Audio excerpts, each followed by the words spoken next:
السلام علیکم۔ اب پچھلے لیکچر میں نے آپ کو بتایا تھا لیئرز کو سلیکٹ کیسے کرنا ہے۔ ہم اگر ملٹیپل لیئر پر کام کر رہے ہیں، اگر ہم نے ایک لیئر کو سلیکٹ کرنا ہے یا ایک سے زیادہ لیئر کو سلیکٹ کرنا ہے، اب اس میں بتاؤں گا لیئر کا آرڈر کس طرح چینج کرنا ہے، مثلا لیئر کی موومنٹ کی کس طرح سے کرنی ہے۔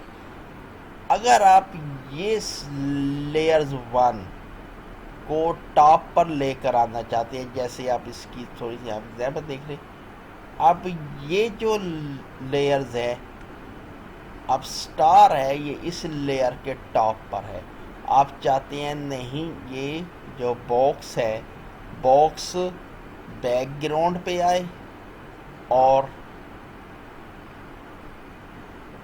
سرکل ٹاپ پر آئے۔ اس کے لیے آپ کیا کریں گے، آپ اس لیئر کو سلیکٹ کر کے اور ڈریگ کر کے ٹاپ پر لے کر چلے جائیں گے۔ اب کیا ہوگا، یہ بیک گراؤنڈ پر چلا گیا اور یہ ٹاپ پر آ گیا۔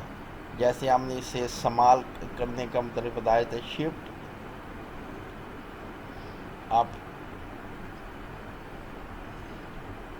آلٹ کے ساتھ اسے آپ اسے استعمال بھی کر سکتے ہیں، ٹھیک اس طرح سے۔ اگر آپ کوئی اور لیئرز بنانا چاہے، آپ اگر چاہتے ہیں یہ والی جو لیئرز ہیں یہ اس لیئرز کو لوگو سے نیچے آنا چاہیے، اس لیئر کو سلیکٹ کر کے ڈریگ کر دیں، ڈریگ کر کے یہاں پہ لوگو سے نیچے لے کر آ جائے۔ اب اس طرح سے آپ لیئرز کی موومنٹ مثلا لیئر کو ارینج کر سکتے ہیں، مثلا لیئر کا آرڈر چینج کر سکتے ہیں۔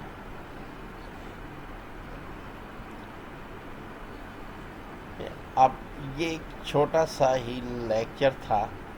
اب اچھا آپ اس طرح سے بھی کر سکتے ہیں، اگر آپ نے 2 لیئرز سلیکٹ کی ہوئی ہیں، 2 لیئر، آپ ملٹیپل لیئرز کی بھی موومنٹ کر سکتے ہیں، سولٹنگ کر سکتے ہیں۔ اس لیئر کو سلیکٹ کر کے اگر آپ ٹاپ پر لے کر آنا چاہتے ہیں تو اسے ٹاپ پر آ کر چھوڑ دیں، اب لوگو آ جائے گا نیچے۔ آپ دوبارہ انہیں اگر اوپر لے کر آنا چاہتے ہیں، یہ اور یہ لیئر سلیکٹ کر دیں یا یہ سلیکٹ کر دیں، انہیں کر دیں ٹاپ پر، تو یہ ٹاپ پر آ جائیں گے۔ ویسے شیپ کو اس کے اوپر ٹاپ پر کر دیں۔ اس طرح سے آپ لیئر کی سولٹنگ لیئر کا آرڈر چینج کر سکتے ہیں، ان کی ترتیب چینج کر سکتے ہیں۔ اب اگلے لیکچر میں ہم کسی اور ٹاپک پر بات کریں گے۔